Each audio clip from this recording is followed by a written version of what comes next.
சில நேரத்தில் பலர் முன்னாடி நம்ம அவமானப்படுற மாதிரி ஒரு சூழ்நிலை வரும்.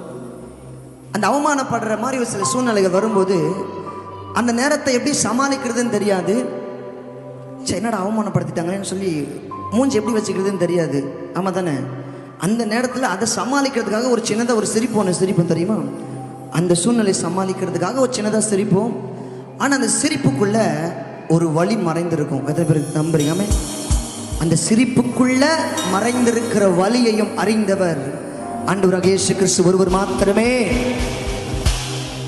என் சிரிப்பிலும் வலி மறையுதே, அதை அறிபவர் நீ ஒருவரே.